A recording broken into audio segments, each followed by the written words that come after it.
Hello lovely people. Well, as you can see, we're out and about exploring the world again this afternoon despite the rather apocalyptic skies above me here today. It's just nice to be out in the outdoors, and one of our favourite places to be outside is at Castle Ward down near Strangford. That's where we always go for a little overnight in the camper van if we get the chance to go away for a wee quick break. We were there just a couple of weeks ago, thankfully just in the nick of time before this latest round of restrictions came into force. Now, every time we are driving in the van down towards Castle Ward, we always pass by an intriguing little sign to a strange place called Struell Wells, and it's such a weird name, it always just kind of makes me wonder, what is a struel when it's at home? Are there actual wells at Struell Wells? Is it anything to do with the baby-eating Bishop of Bath and Wells? You know, the kind of daft things you ponder as you're driving along. But to my shame, we've never actually gone to find out. We've never visited Struell Wells to find out the story. So thank goodness for Helen Long, who has, and today is going to take us on a little tour, a little explore to find out all about it. Wells, they're pretty obsolete nowadays, but not long ago they used to be the source of most of the water that people drank and used for everything. And some of them gained special significance for being called holy wells, in that they cured illnesses.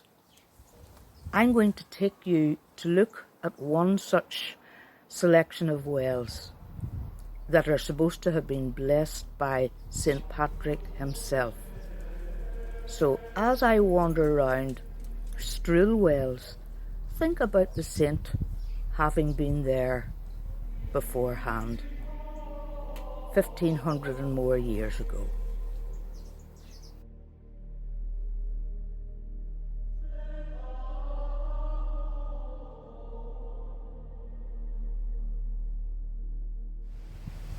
The setting is absolutely beautiful, peaceful, quiet, lovely County Down countryside. Struell Wells. You can see the water here, rippling.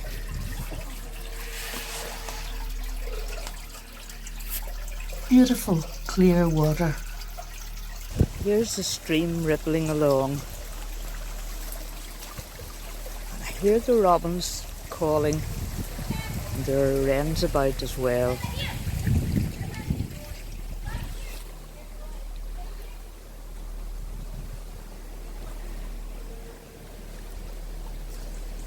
There's a lovely peace about the place. There's a wee dog.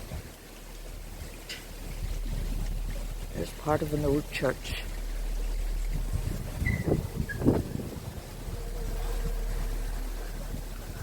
This is down in a valley. That's where the water seems to gather and ripple through. Here's the other well.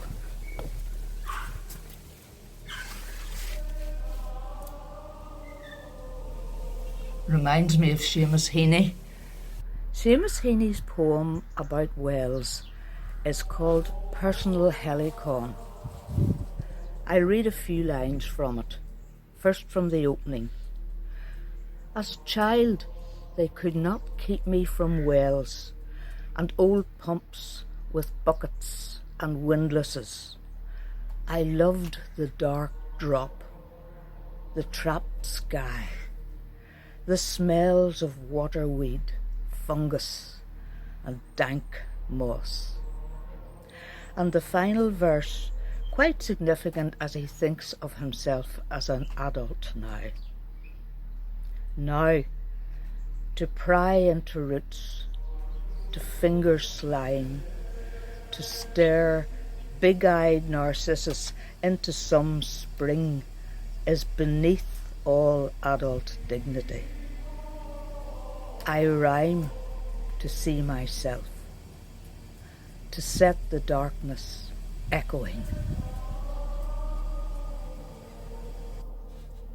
And on that theme of darkness, let us pray for light in a darkened world, hope in a fearful heart, and peace in a troubled soul.